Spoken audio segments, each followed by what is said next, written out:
అంకితార్థం ఇచ్చి పూజిస్తారు. ఈ పూజ దుర్గమ్మ దేవి కోసం ప్రత్యేకంగా జరుగుతుంది. ఇంకా ఈ ఉత్సవంలో గాయకులు, నృత్యాలు, సాంస్కృతిక కార్యక్రమాలు కూడా ఉంటాయి. అంతేకాకుండా బోనాల సమయంలో ప్రజలు వాతావరణానికి అనుగుణంగా ఒక్కో ప్రాంతం ఒక్కో సంస్కృతితో బోనాలు మరింత ప్రత్యేకంగా ఉంటుంది. చాలా ప్రత్యేకం, ఎందుకంటే ఇది అక్కడి ప్రజల సంస్కృతిలో గాఢంగా నిండిన ఒక ఉత్సవం.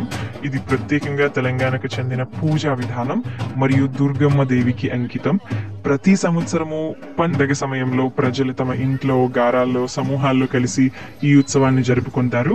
ఇది కేవలం ఒక పండగ కాదు, అది వారి సంస్కృతి, సంప్రదాయాల పరం. బోనాలు తెలంగాణకు ఎంతో ప్రత్యేకమైనవి. అంటే ఒక ప్రత్యేకమైన పండుగ. ఇది అనేక ప్రాంతాల్లో వివిధ రకాలుగా జరుపుకుంటారు. ముఖ్యంగా దసరా అనేది దుర్గమ్మ దేవి యొక్క విజయాన్ని సూచిస్తుంది. రాక్షసరాజు మహిషాసురను జయించిన దినం. భారతదేశంలో ఇది శక్తి, ధైర్యం, ధర్మం వంటి అంశాలను ప్రతిబింబించే పండుగ.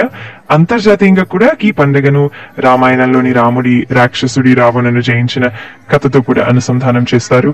అలా దసరా అనేది విజయం, ధర్మం మరియు శక్తి యొక్క చిహ్నంగా మారింది.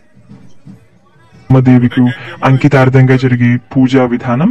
ఈ ఉత్సవంలో అమ్మవారి ప్రేమ, ఆశీర్వాదాలను పొందే అవకాశం ఉంటుంది. అందుకే అమ్మవారు కూడా ఈ బోనాల ఉత్సవాన్ని ఎంతో సంతోషంగా అందించారనేది భావం. ఆ భక్తి, ఆరాధన మరియు శక్తి అనుభూతితో బోనాలోత్సవం అమ్మవారికి చాలా ప్రత్యేకంగా ఉంటుంది.